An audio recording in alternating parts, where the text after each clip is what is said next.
Hi friends, Annadata Sukhibhava పథకానికి సంబంధించి big update అండి. తాజాగా సీఎం చంద్రబాబు నాయుడు గారు ఈ జూన్ నెలలోనే అన్నదాత సుఖీభవ పథకం ద్వారా మొదటి విడతలో రైతులకు పంట పెట్టుబడి సాయం ఖాతాలో వేస్తామని చెప్తున్నారు.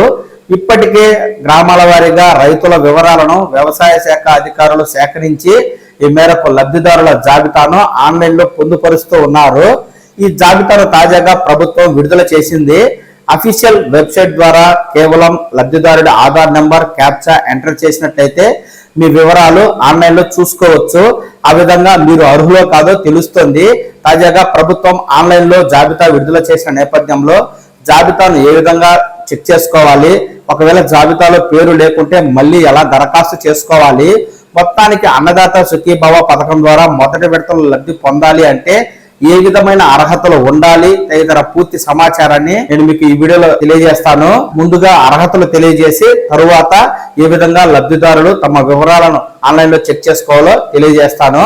1/2 ఎకరా మొదలుకొని 10 ఎకరాల లోపు వ్యవసాయ భూమి కలిగిన వారందరూ ఈ అన్నదాత సుఖీభవ పథకానికి అర్హులేనండి. కుటుంబంలో ఎంతమంది పేరు మీద భూమి ఉన్నప్పటికీ కేవలం ఒకరికి మాత్రమే ఈ పథకం వర్తిస్తుంది. అది కూడా రేషన్ కార్డు ఆధారంగా చేసుకుని లబ్ధిదారులను గుర్తించడం అనేది జరుగుతుంది. ఉదాహరణకి రేషన్ కార్డులో 4 ఉండి 2 పేరుతో భూమి ఉన్నట్లయితే అందులో ఎవరో ఒకరి పేరునే ప్రభుత్వం తీసుకుని వారి ఖాతాలో మాత్రమే మొదటి విడతగా అన్నదాత సుఖీభవ పంట పెట్టుబడి సాయం అయితే వేస్తోంది. కుటుంబంలో ఎవరైనా ప్రభుత్వ ఉద్యోగి ఉన్నా 10,000 రూపాయలకు మించి ప్రభుత్వం నుంచి పింఛన్లు తీసుకుంటున్నా అంటే డయాలసిస్ పేషెంట్లకు 10,000 వరకు వస్తుంది. ఇకపోతే పూర్తి స్థాయి వికలాంగులకు 15,000 రూపాయల వరకు పింఛన్ అయితే వస్తుంది. అలాంటి కుటుంబాలు ఈ అన్నదాత సుఖీభవ పథకానికి అనర్హులని చెప్పి ప్రభుత్వం చెబుతూ ఉండగా, ఇక లబ్ధిదారుల యొక్క వివరాలను ఏ విధంగా తెలుసుకోవాలి అనుకుంటే ముందుగా ఇక్కడ నేను కింద డిస్క్రిప్షన్ లో ఇచ్చిన అన్నదాత సుఖీభవ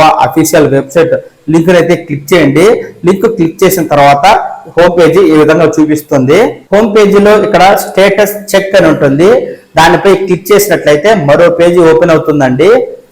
ఇక్కడ లబ్ధిదారుడి యొక్క ఆధార్ నెంబర్ ను ఎంటర్ చేసి క్యాప్చా కోడ్ ను ఎంటర్ చేసి ఆపై క్లిక్ చేసినట్లయితే స్క్రీన్ మీద లబ్ధిదారుడి వివరాలు అనేవి చూపిస్తుంది. ఎవరి పేరుతో అయితే అన్నదాత సుఖీభవ పథకాన్ని దరఖాస్తు చేసుకున్నారో వారి ఆధార్ నెంబర్ మాత్రమే ఎంటర్ చేయాల్సి ఉంటుంది. ఈ విధంగా మీరు అర్హత కలిగి ఉండినట్లయితే ఇక్కడ మీ పేరు అనేది డిస్ప్లే అవుతుంది. ఇలా డిస్ప్లే అయిన వారందరికీ ఈ నెలలో ఎటువంటి ఆటంకాలు లేకుండా మొదటి విడత పంట పెట్టుబడి సాయం అయితే వేస్తారు. ఇకపోతే అర్హులైనప్పటికీ తమ పేరు ఆన్లైన్ లో లేనట్లయితే ఏ విధంగా చేసుకోవాలి అంటే మళ్ళీ దరఖాస్తు చేసుకోవాలండి. అది ఎలాగంటే ఇక్కడ స్క్రీన్ మీద చూడండి, మళ్ళీ దరఖాస్తు చేసుకోవచ్చు అంటూ ఒక రేషన్ కార్డు ఒకరికి మాత్రమే ఈ పథకం వర్తిస్తుందని, దరఖాస్తులు తిరస్కరించినా మళ్ళీ దరఖాస్తు చేసుకోవచ్చని, అర్హులై ఉండి ఆన్లైన్ జాబితాలో పేరు లేని వారు దరఖాస్తులు అందజేస్తే ప్రభుత్వానికి నివేదిస్తామని, రైతులు చనిపోయినా రేషన్ కార్డులో ఒకరికంటే ఎక్కువ రైతులు ఉన్నా, వెబ్లాండ్ డేటాలో తప్పొప్పులు ఉన్నా RTGS లో తుది వెరిఫికేషన్ జరుగుతుందని, తుది జాబితా ప్రకారం అన్నదాత సుఖీభవ PM కిసాన్ నిధులు రైతుల ఖాతాలో జమ అవుతాయి అంటూ తాజాగా మనకు అధికారులు చెబుతుండగా, ధృవీకరణ ప్రక్రియ ఇలా చేస్తారండి. తొలుత గ్రామాల్లో వ్యవసాయ సహాయకులు వారి లాగిన్ లో రైతు పేరు, భూ విస్తీర్ణం 1B BSWS లో సమాచారం సరిచూసి ఆమోదిస్తారు. అలా ఆమోదించినవి ఏవో లాగిన్ కి వెళ్తాయి. ఏవో నిర్ధారించిన జాబితా ప్రభుత్వానికి వెళ్ళాక స్టెప్ 2 వెరిఫికేషన్ లో బయోమెట్రిక్ లేదా ముఖ గుర్తింపు విధానంలో లబ్ధిదారులను ధృవీకరిస్తారు. అనంతరం ఖాతాలో 20,000 సొమ్ము జమ చేస్తారు. వ్యవసాయ శాఖ, రెవెన్యూ శాఖల సమన్వయంతో ఈ ప్రక్రియ జరుగుతూ ఉంది అంటూ మనకు తాజాగా వ్యవసాయ శాఖ సంచాలకులైతే ఈ విధంగా తెలియజేస్తున్నారండి. మీరు ఇప్పటికే అన్నదాత సుఖీభవ పథకానికి దరఖాస్తు చేసుకుని ఉండి మీ పేరు ఆన్లైన్ లో ఉందో లేదో తెలుసుకోవాలి అనుకుంటే ఇందాక నేను చెప్పినటువంటి స్టెప్ ను ఫాలో అవ్వండి. కింద డిస్క్రిప్షన్ లో ఉన్న అఫీషియల్ వెబ్సైట్ లింక్ క్లిక్ చేసి మీ ఆధార్ నెంబర్ ను అలాగే క్యాప్చా నెంబర్ ను ఎంటర్ చేసి చెక్ చేసి మీ వివరాలు ఉన్నాయో లేవో తెలుసుకోండి. మీ వివరాలన్నీ కరెక్ట్ గా ఉన్నట్లయితే ఈ నెలలోనే మీకు అన్నదాత సుఖీభవ పథకం ద్వారా మొదటి విడతలో పంట పెట్టుబడి సాయం అందుతుంది.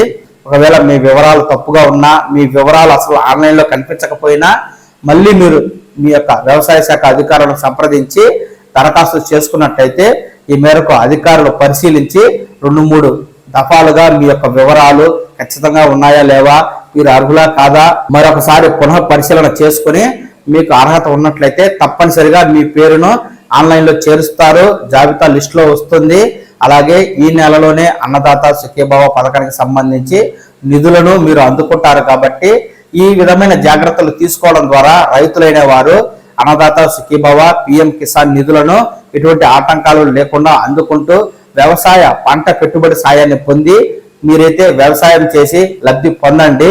ఈ అన్నదాత సుఖీభవ పథకానికి సంబంధించి ప్రభుత్వం నుంచి ఎప్పుడైనా ఏదైనా తాజా అప్డేట్ వచ్చిందంటే వెంటనే మన పవన్ టాక్స్ తెలుగు ఛానల్ మీకు పూర్తి సమాచారం ఇస్తుందండి.